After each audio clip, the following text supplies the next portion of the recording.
안녕하십니까, 김재련의 엑스파일 변호사 김재련입니다. 오늘은 제가 지원했던 사건 중에서 정말 힘들었던 사건에 대해서 말씀드리려고 그러거든요. 성폭력 사건은 우리가 눈으로 증거를 보기가 정말 어렵거든요. 누군가가 보는 상태에서 성폭력이 발생하는 경우는 없어요. 단둘이 있는 상태에서 은밀한 곳에서, CCTV가 없는 곳에서, 이런 곳에서 성폭력이 발생하기 때문에 그 피해를 증명할 수 있는 객관적인 증거라는 것 자체가 존재하기가 매우 어렵거든요. 그런데 특히 아동기에 발생한 성폭력 사건의 경우에는 아동들이, 피해자들이 어렸을 때는 내가 가해자로부터 어떤 피해를 받았는지를 제대로 인지하지 못하는 경우도 많이 있어요. 뭔가 이런 성적으로 접촉이 있었기 때문에 어린 아동의 입장에서는 뭔가 나도 상대방하고 좀 적절치 않은 행동을 했다라는 죄책감을 오히려 가지고 있는 경우도 있고, 가해자가 또 그런 죄책감을 심어줘서 이거 너 누구한테 얘기하면 너네 부모가 엄청 속상해할 거야, 그리고 동네에 소문이 다 날 거야, 그러니까 이거 비밀로 하는 게 좋아, 너한테도 이거는 부끄러운 일이야, 이런 식으로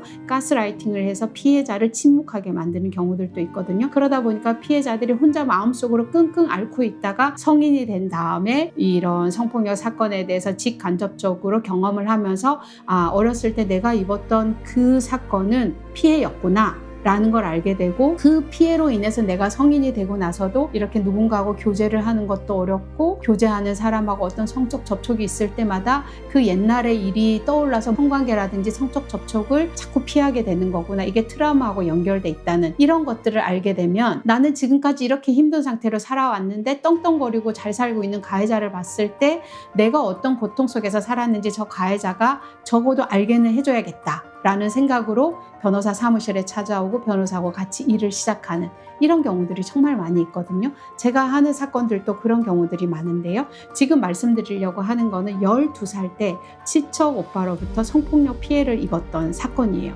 근데 피해자가 어린이날에 친척 오빠가 집에 와서 피자를 사주겠다 그래서 피해자를 친척 오빠 차에 태우고 피자집으로 간 게 아니라 모텔에 가서 피해자를 성폭력한 사건이거든요. 중학교 1학년이었던 피해자가 성폭행 피해를 입은 다음에 걱정이 됐어요. 혹시라도 임신이 되면 어떡하지? 라고 했더니만 그 친척 오빠가 걱정하지 마, 나 군대에서 묻고 나왔어 라고 이야기를 했거든요. 그런 일이 있고 나서 피해자는 아무한테도 이 얘기를 할 수 없었어요. 이야기를 했다가 엄마한테 혼나면 어떡하지? 라고 생각했고, 친척 오빠가 너 이거 얘기하면 니네 부모 살기 어려워 라고 얘기했기 때문에 혹시 내가 이 얘기했다가 엄마 아빠가 충격받아가지고 쓰러지거나 어떤 사고가 발생하면 어떡하지? 이런 생각 때문에 혼자 끙끙 앓고 있었던 거예요. 이 12살 소녀가 그 당시에 입었던 피해에 대해서 마음속으로 계속 웅크리고 그 기억을 가지고 몸만 성인이 된 거예요. 그래서 피해자가 30살이 훌쩍 넘어서 결혼도 하고 자녀도 출산한 다음에도 과거의 이 일로부터 완전히 벗어날 수 없어서 결국은 저를 찾아왔거든요. 피해자가 제 앞에 왔을 때에는 어떤 증거도 없었어요. 결론부터 말씀드리자면 이 사건은 가해자가 법정 구속이 돼서 수감 생활을 하고 있거든요. 저는 변호사는 성폭력 사건에 있어서 변호사는 무에서 유의 결과를 만들어가는 그 작업을 피해자하고 함께 하는 것이라고 생각해요. 무에서 유를 만든다라고 해서 없는 걸 조작해서 유를 만든다는 의미냐? 그게 아니에요. 객관적으로 확보할 수 있는 증거는 없지만 피해자의 머릿속에는 그 당시의 일들에 대한 기억이 남아있거든요. 피해자가 얘기하는 걸 토대로 해서 그 당시 모텔로 추정되는 곳에 연락을 해서 그 모텔 방의 구조에 대한 거, 피해자가 얘기한 것 중에서는 가해자가 너무 피곤해서 운전을 못하겠다 그러면서 잠깐 쉬었다 가자 라고 얘기를 했고, 모텔방 안에서 맥주를 주문했고 쟁반에다가 맥주를 가져다 줬는데 가해자가 그 맥주병을 깨트려서 피해자를 위협했던 이런 얘기를 했거든요. 근데 피해자가 그 당시, 그 어렸을 당시에 모텔에서는 객실에서 이런 술 같은 걸 주문하면 그런 쟁반에다가 가져다 주는 그런 것들이 있었는지 이런 걸 확인하고 실제 여관을 운영했던 분들한테 확인을 하고 이런 것들을 통해서 결국은 저희가 고소를 해서 증거를 수집해 나갔는데, 제가 했던 사건에서는 가해자가 걱정하지 마, 너 임신 안 될 거야, 내가 군대에서 묻고 나왔어 라고 얘기를 했단 말이에요. 근데 수사기관에 수사를 해봤는데 가해자가 군 복무 중에 이런 정관 수술을 한 그런 그런 자료가 없었어요. 그러니까 이 피해자의 진술은 믿기가 어렵네 이렇게 돼버린 거예요. 그 다음에 수사기관에서 수사를 했는데 가해자가 그 당시에 차량을 소유하고 있지 않았고 운전면허도 없는 상태였어요. 그러니까 운전면허도 없고 차량도 소유하지 않았기 때문에 운전을 해서 가다가 이런 모텔에 가서 성폭행을 했다는 피해자의 진술은 믿기 어렵다라고 해서 처음에는 무혐의 처분이 나왔어요. 그래서 저희가 항고를 해서 고등검찰청에 주장한 것은 양립 가능하다라는 것이에요. 가해자가 거짓말할 수 있잖아요. 가해자가 임신에 대한 걱정을 하는 피해자를 안심시키기 위해서 실제 군대에서 정관수술을 한 적이 없지만 가해자의 거짓말과 실제 이 사건하고는 양립이 가능하다는 거. 그 다음에 차량을 보유하고 있지 않았고 면허도 없었다라는 것과 관련해서는 우리 주변에서 운전면허가 없지만 무면허 운전을 하는 사례들이 있거든요. 그래서 면허가 없지만 사건 당일에 피해자를 차에 태우고 운전하는 것은 양립 가능했다는 거. 그 다음에 그 사람이 차량을 소유하고 있지는 않았지만 지인의 차를 무면허 상태에서 운전할 수도 있는 것이고 여러 가지 가능성이 있기 때문에 그런 양립 가능하다라는 주장을 했어요.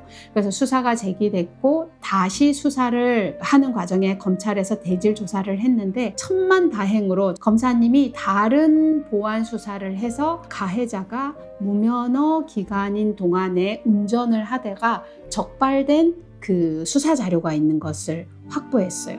고로 양립 가능하다라는 저희 주장이 증명이 된 거잖아요. 그래서 어렵사리 가해자를 친족 성폭력으로 기소를 했는데 1심 재판에서 판사님이 너무 간단하게 그냥 무죄 판결을 내려버린 거예요.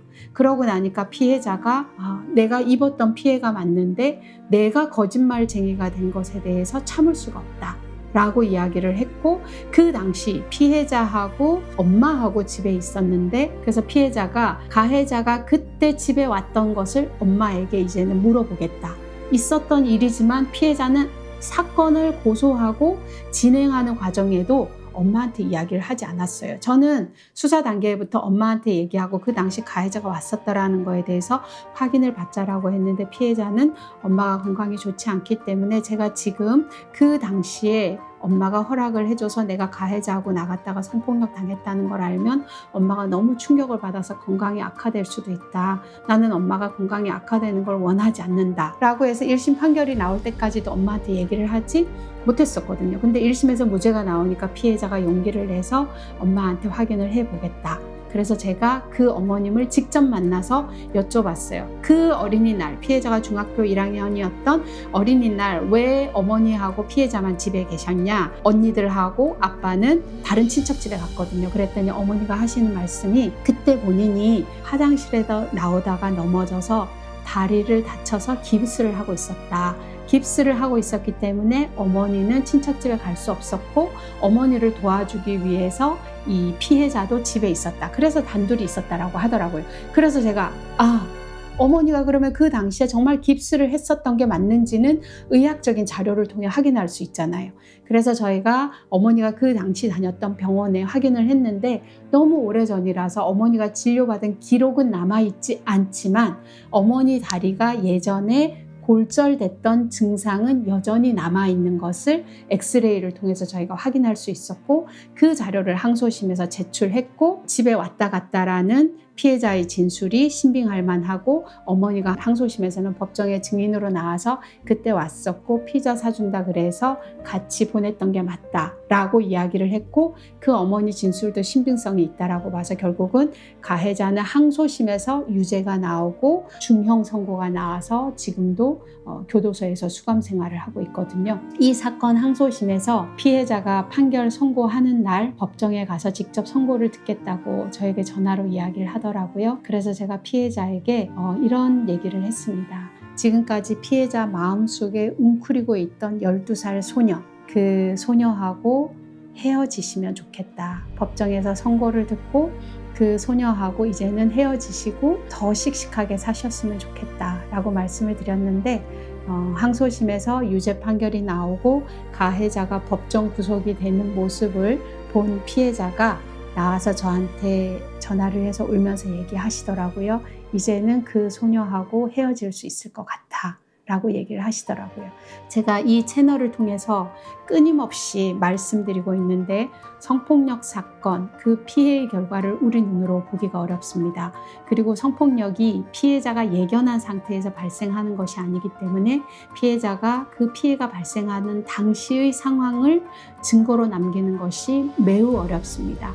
이런 눈에 보이지 않는 피해, 증거조차 없는 사건을 피해자들이 문제 제기를 하고 싸워나가는 과정에 우리가 어떤 시선을 가지고 그 피해자를 바라보는지에 따라서 피해자는 상처를 극복하고 일상생활로 돌아올 용기를 얻게 됩니다. 성폭력 피해자에게 있어서는 그 사건의 결과보다 그 사건을 진행하는 과정이 훨씬 더 의미가 있습니다. 그 의미 있는 과정에 여러분들이 던지는 말 한마디가 큰 용기가 될 수 있다는 것을 꼭 기억해 주시길 바랍니다.